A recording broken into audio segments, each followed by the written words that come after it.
प्यारे बच्चों, आप सभी का स्वागत है आपके प्यारे से यूट्यूब चैनल परम हिमालय में। तो प्यारे बच्चों, क्लास 11th फिजिक्स का ही चैप्टर नंबर आपका सेकंड है, motion in a straight line. तो एनसीईआरटी सॉल्यूशंस की सीरीज में बेटा क्वेश्चन नंबर 11 है, जो आपको स्क्रीन पर दिखाई दे रहा है। क्वेश्चन क्या कह रहा है कि इन एक्सरसाइज 2.9 2.10, तो बेटा इससे पहले हमने दो क्वेश्चन किए हैं आपके। तो उसमें बेटा हमने क्या बताया कि we have carefully distinguishing between the average speed और मैग्नीट्यूड एवरेज वेलोसिटी। तो बेटा हमने क्या बताया था कि हमेशा बेटा आपके किसी भी केस में आपका एवरेज स्पीड आपका मैग्नीट्यूड ऑफ एवरेज वेलोसिटी के बराबर आपका नहीं होता है ना। तो सिचुएशंस के अकॉर्डिंग बेटा आपकी एवरेज स्पीड और एवरेज वेलोसिटी की वैल्यू अलग अलग आपकी होती है। No such distinction necessary when the consider instantaneous speed and the magnitude of velocity. The instantaneous speed is always equal to the magnitude of instantaneous velocity। तो प्यारे बच्चों, इसमें क्या बोल रहा है, लेकिन जब हम किसी इंस्टेंट की बात करते हैं, किसी क्षण की बात करते हैं, तो उस क्षण बेटा क्या होता है आपका, जैसे हमने बोला कि 10:15 5 सेकेंड। तो हमने एक क्षण की बात करी, हमने आपका उस क्षण आपका जो इंस्टेंटेनियस जो आपकी स्पीड होती है वो आपका किसके इक्वल होती है, मैग्नीट्यूड ऑफ आपका इंस्टेंटेनियस वेलोसिटी के आपके बराबर होती है।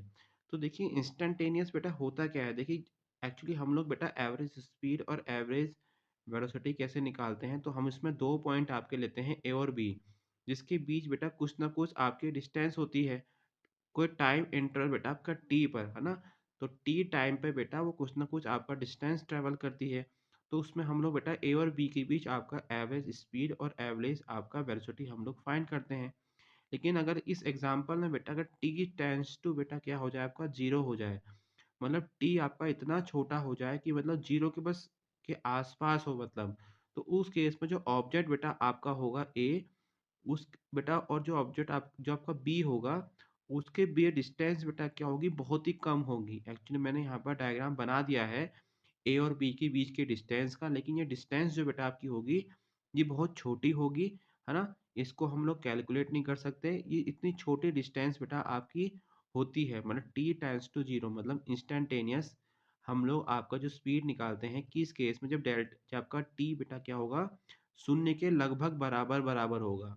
ठीक है, शून्य नहीं होगा, शून्य के बहुत नज़दीक होगा। तो डैट केस में जो ऑब्जेक्ट है बेटा वो कितना डिस्टेंस ट्रेवल करेगा, बहुत ही small amount of distance travel करेगा, जिसको हम लोग मतलब अपनी आंखों से नहीं देख सकते। तो डैट केस में जो आपकी जो देखिए यहाँ पे क्या सेंटेंस लिखा है, एक्चुअली इंस्टेंटेनियस जो बेटा वेलोसिटी आपकी होती है उसका फॉर्मूला क्या होता है, v बराबर D x upon D T. ये डी एक्स बेटा क्या होता है, बहुत छोटा डी एक्स होता है ना। ए और बी के बीच में दो पॉइंट आपके हैं और उनके पीछे टाइम इंटरवल कितना, डी टी बेटा आपका बहुत छोटा है। ठीक है, चलिए।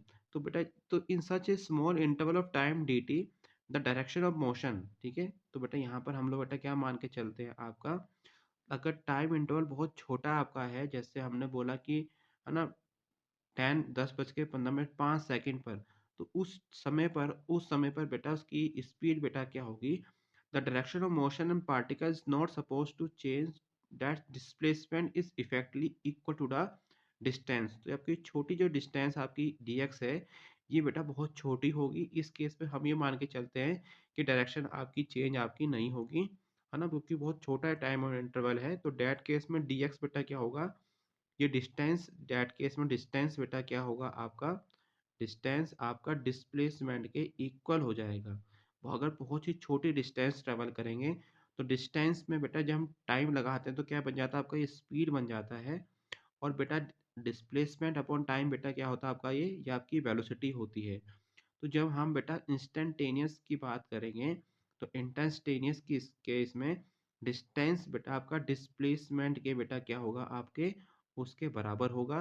जब डिस्टेंस और डिस्प्लेसमेंट बराबर होगा तो बेटा स्पीड और बेटा वेलोसिटी बेटा क्या होगी आपकी, आपकी बराबर होगी। ठीक है, तो अब जैसे आपका क्या है, dx है बेटा, तो कोई ना कोई वेक्टर आपका है dx अपॉन dt।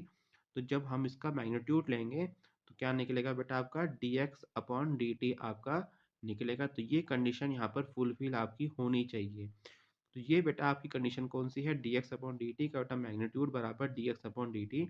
तो ये बेटा आपका आपका इंस्टेंटेनियस वेलोसिटी है। ये बेटा क्या कहला रहा है बेटा, आपका इंस्टेंटेनियस वेलोसिटी का आपका मैग्नीट्यूड है, जो बेटा किसके इक्वल निकल के आपका आया, इंस्टेंटेनियस स्पीड के निकल के आपके इक्वल आया है। डैट केस में डिस्टेंस बेटा क्या होनी चाहिए, बहुत छोटी आपकी होती है। तो दैट्स व्हाई बेटा ये दोनों क्या होंगे आपके, इक्वल आपके हो जाएँगे। तो प्यारे बच्चों, it is all about this question. तो प्यारे बच्चों, अगर आपको मेरी वीडियो पसंद आई तो चैनल को लाइक एंड सब्सक्राइब ज़रूर कीजिएगा, क्योंकि क्लास 11 फिजिक्स के सभी चैप्टर के एनसीईआरटी के सॉल्यूशंस की वीडियो लगातार अपने यूट्यूब चैनल पर अपलोड कर रहा हूँ। और साथ में देखिए इसके बेटा नोट्स हमारी वेबसाइट www.parimal.com पे अवेलेबल भी है, वहाँ से जाके प्यारे बच्चों इसको नोट डाउन कर सकते हैं। तो प्यारे बच्चों, खुश रहिए, मस्त रहिए, फिजिक्स को एंजॉय कीजिए, सब्सक्राइब माय चैनल।